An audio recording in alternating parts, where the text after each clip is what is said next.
Hello and welcome.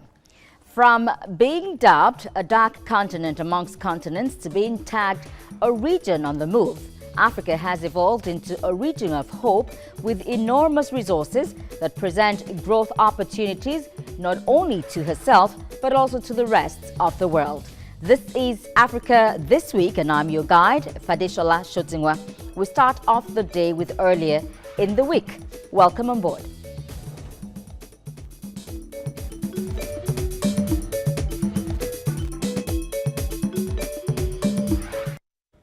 Well, it was in the news on Monday that the momentum is building up in Zimbabwe ahead of general elections in 2018, when the resilience of the opposition would be up against the experience of 93-year-old Robert Mugabe.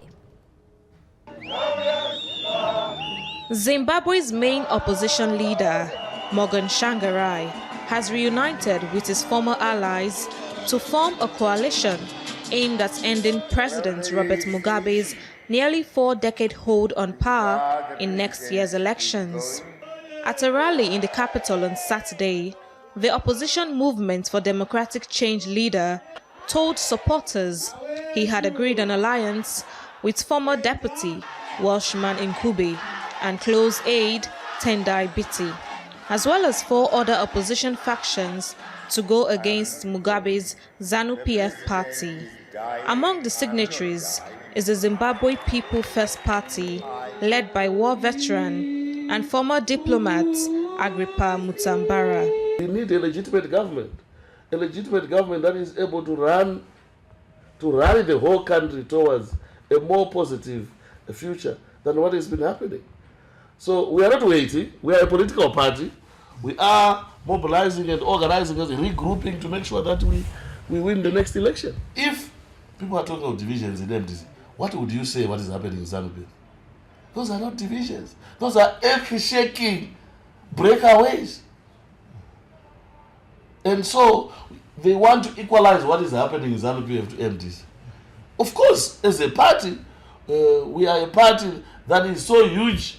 Obviously, it has got its own internal mechanisms of tensions, like any other normal party. But that does not in any way equate to ZANU-PF's internal fissures that are taking place there. The agreement maximizes Tsvangirai's chances of unseating Mugabe next year as it avoids multiple opposition candidates competing for the same parliamentary seats. And head of the Democratic Republic of Congo's Electoral Commission ruled out any possibility of organizing presidential elections by the end of this year. Observers say the announcement by the head of the Electoral Commission, Corneille Nangaa, goes against a political agreement with the opposition, which has accused President Joseph Kabila of clinging onto power. Nangaa said any decision on extending the electoral time frame would be evaluated with the National Council, the civil society and other groups involved in the political agreement. The DRC government believes vote preparations need more time for the election, which has been delayed since last year, after Kabila's mandate ended in mid-December. Protests that left dozens of people dead helped to push the government and opposition into a December 31st deal that called for the vote to be held this year without Kabila as a candidate. On Tuesday, state authorities announced that the electronic voting system due to be used in the court-ordered presidential rerun scheduled for October in Kenya will not be ready in time. French biometrics firm OT Morpho provided equipment to identify voters biometrically in the election last month, but it is warning that it will be unable to deploy the same equipment used in August. The result of the vote was annulled by the Supreme Court, and a rerun has been scheduled for October the 17th, when the system is to be deployed again. On Tuesday, the company said it will have to reinstall 45,000 computer kits used in transmitting provisional results to the laptops used for biometric identification, a feat it says it cannot guarantee within the allotted time. And in Nigeria, the United Labour Congress, the ULC, suspended a strike it started in response to a number of labour issues. The action was called off on Wednesday after a meeting with Labour Minister Chris Ngige. But talks will continue next week in Abuja. The union members walked off their jobs on Monday over several issues, including government's failure to register the union, the failure to address the challenges of the Academic Staff Union of Universities, ASU, the state of Nigerian roads, and the minimum wage. Well, also on Wednesday, Kenya's Supreme Court slammed the election board for failing to verify official results before announcing them. But it stopped short of saying there was deliberate rigging in a detailed ruling on last month's annulled presidential election. The court identified some procedural problems in a brief September the 1st ruling that said fresh elections must be held within 60 days. The key finding against the election board was that officials had announced results before being able to verify them. In concluding this aspect of the petition, it is our finding that the illegalities and irregularities committed by the first respondent were of such a substantial nature that no court properly applying its mind to the evidence and the law as well as the administrative arrangements put in place by IEBC can in good conscience declare that they do not matter and that the will of the people was expressed nonetheless. The presidential election of 8 August 2017 did not meet the symbol test and we are unable to validate it, the result notwithstanding. In this case, IEBC's contumacious disobedience of this court's order of 28 August 2017 in critical areas leaves us with no option but to accept the petitioner's claims that the IEBC's IT system was infiltrated and compromised and the data therein interfered with, or IEBC's officials themselves interfered with the data or simply refused to accept that it had bungled the whole transmission system and were unable to verify the data. On Thursday, the head of Libya's recognized government, Fayez al-Sarraj, discussed a wide range of international diplomacy issues during his speech to the United Nations General Assembly. The UN has launched a roadmap for a renewed international effort to break the political stalemate in Libya and then end the turmoil that followed the country's 2011 uprising. The action plan in court proposes amending a 2015 peace deal that never fully materialized in Tripoli, leaving Libya with 3 competing governments aligned with rival armed alliances. Elections will require an electoral law and possibly a referendum to endorse a new constitution. In Kenya, opposition presidential candidate Raila Odinga gave a news conference on Thursday, noting that the era of electoral autocracy must end in the country and that the people's votes must count. His lead lawyer, James Orengo, added that the country could be facing a constitutional crisis if elections are not held within the 60 days stipulated in the Constitution. The era of electoral autocracy must end in our country. In other words, that the people's vote must count. That Kenyans who have turned out to vote must know that their votes are eventually counted. The country may be bordering on a constitutional crisis of grave proportion. The 8th of August, he was exercising temporary powers of incumbency. And the danger that we now find ourselves in is that if the elections are not held within 60 days, then he will not have the constitutional authority or legitimacy to continue to be in that office. On Friday, the Children Emergency Relief Foundation flagged off trainings of community-based organizations in order to reduce the increasing spate of child abuse and human trafficking. Speaking at the flag-off in Lagos, Nigeria, organizers of the training noted that non-governmental organizations are usually the first responders in cases of child abuse and human trafficking. Hence, it is crucial for them to be adequately trained. Experts also took the opportunity to call on government to protect the rights of children in the country. And there may be situations that you need to get the child away from those situations immediately. And even as a community-based organization, you need an understanding of what are even the rights of the child. It may interest you to know that a lot of NGOs don't even know what the Child's Rights Law or Act is all about. So these are the things and more that we see, and we want to equip the community-based organization. And we need to work together the more. There must be a coordinated response in Nigeria, in Lagos, in the local governments on mitigating child abuse and this human trafficking we're talking about.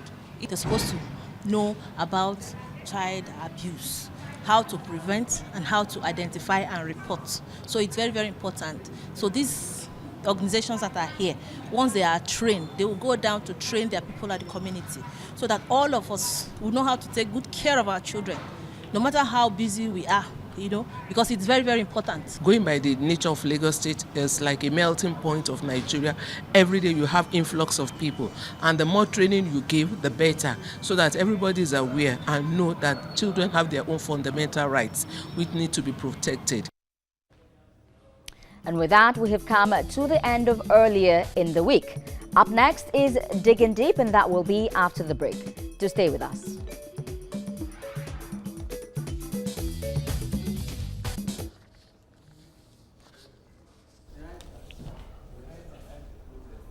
Cyril!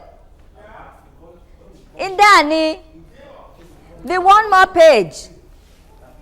The one more page. Sis, okay. Just take it like that. I need it because I could be stranded.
Welcome back to Africa This Week.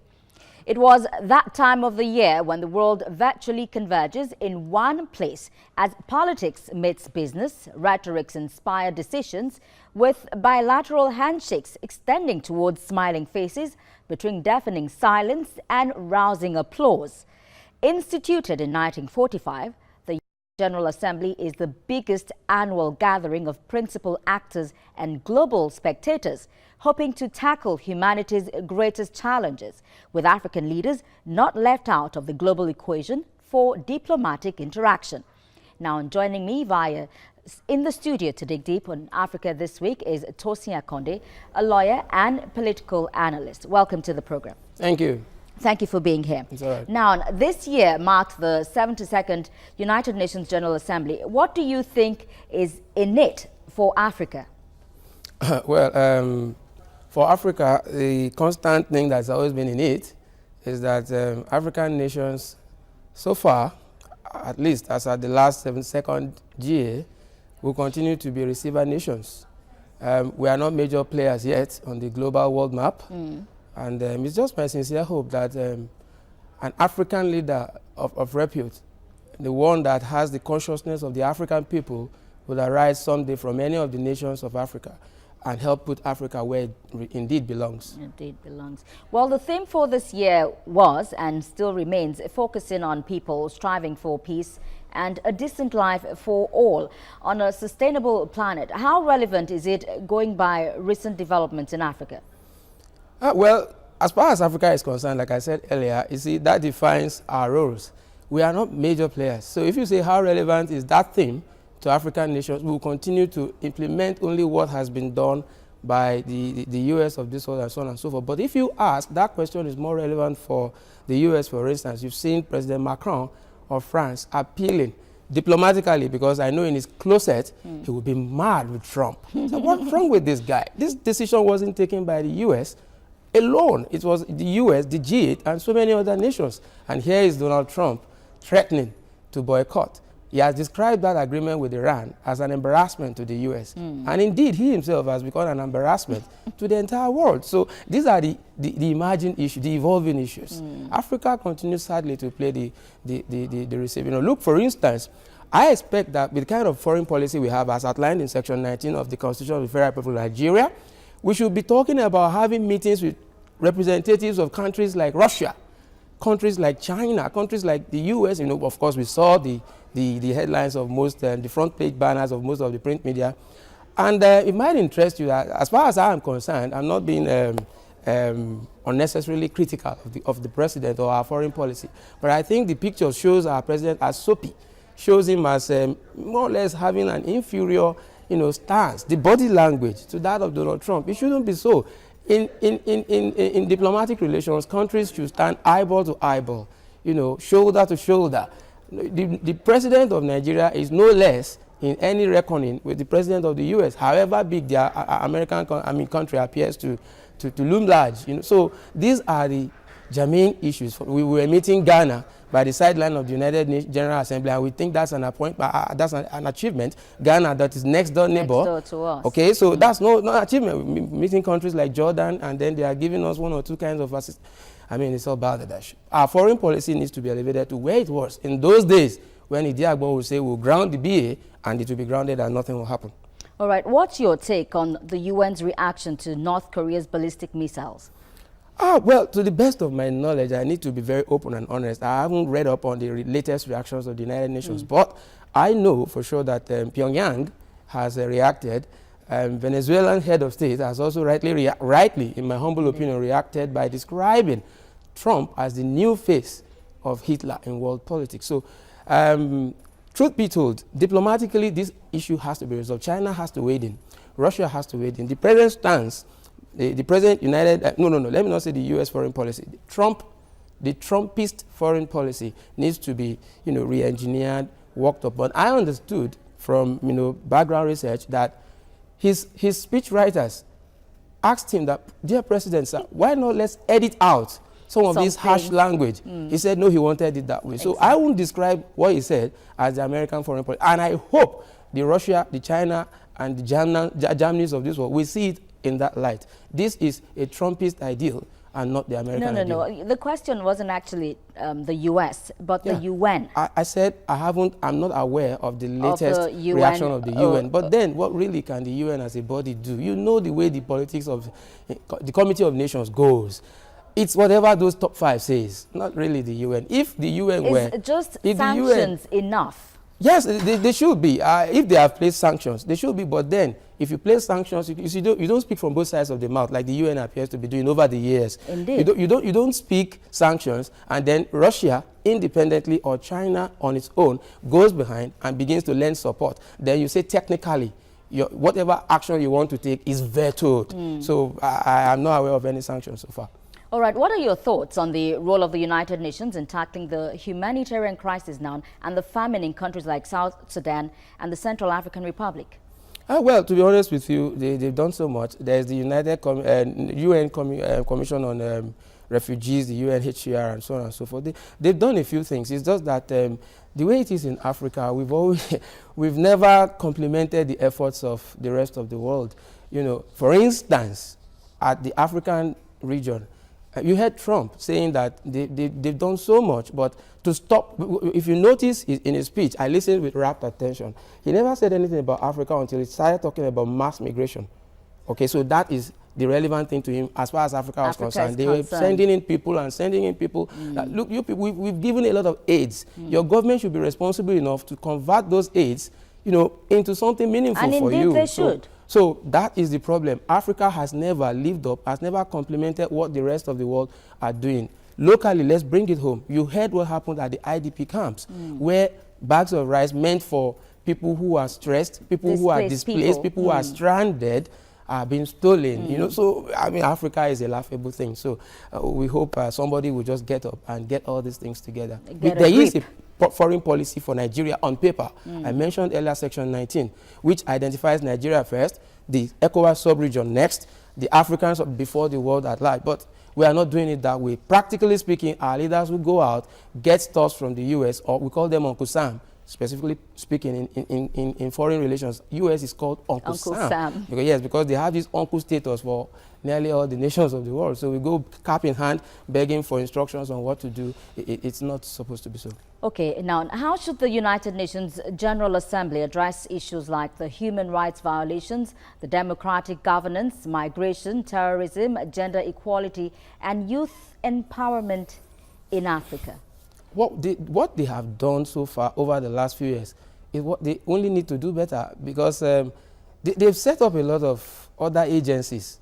You know, the FAO, for instance, is an affiliate or sister organization to the UN, the UNCHR, and so on and so forth, UNESCO, UNICEF, and that's all. And they fund all these organizations. The only problem... They are all names. Do they have that much impact? Like we said earlier in our interview, they make funds available to African governments, but those funds never get to be implemented for the purpose for which they were released. Intended. You know, they were intended. So it's an unfortunate thing, and that's why all those things. You see, if you impose sanctions, for instance, on nations that are erring, on nations that are not cooperative, it will go a long way. But like I told you, in international politics, the force of law is not really in what the UN says, but what the top 5 says. That's the Security Council.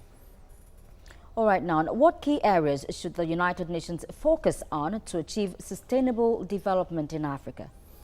They'll keep partnering with our governments, and they need to understand our component structure. Maybe I would love to see a situation where a UN agency is working directly with local government councils, because these funds, if you work at the federal government level, it never permeates down to the grassroots, to the real people for whom these funds are released. So I envisage a situation where the UN takes cognizance of the peculiar internal arrangement, the internal makeup of individual nations, and begin to work with those people at the grassroots. I'm sure that's going to be very, very unwelcome news to the federal government. All right, away from all the aids we get now, what are the challenges the United Nations has with respect to peacekeeping in Africa? Challenges that they have with peacekeeping is that we seem not to be able to put all these wars in check. That's the only challenge, because you have crisis-prone Africa, you know, owing to differences in language, ethnicity, religion, creed, and what have you. So these are some of the things that make the African continent highly volatile. You go for elections, it's inconclusive, we go to war. So that's the challenge, honestly, because apart from that, there are other regions of the world that are not as prone to crisis as Africa is. So what is it that the UN agencies are doing that is right? The problem is our peculiarity. Until we begin to understand life from each other's perspective and we begin to build, nation building is a communal thing. You know, it's not seen from the racial point of view or ethnic point of view. For instance, there's a certain category of people here in this country who believe that it's their birthright to continue to rule, and then they say they are born to rule. So every other person is also born to rule. When we reorientate our minds, I'm sure we're going to find it more easy. We'll be less problematic for agencies of the UN. Well, in short, Africa simply has to get a grip. Seriously. Tosia Konde, lawyer, political analyst, thank you for being here today. It's a pleasure. Thank you. Well, at the risk of becoming another talk show rather than a defining moment, the 72nd United Nations General Assembly comes at a time when nations need to become more united in a sense of purpose to make the world a better place for future generations. Africa, on its own part, must now go from the status of abundant resources to a level efficient resourcefulness, where leaders create building blocks of prosperity for the good of humanity. I have been your guide, Fadisha Lashotingwa. Many thanks for watching, and bye for now.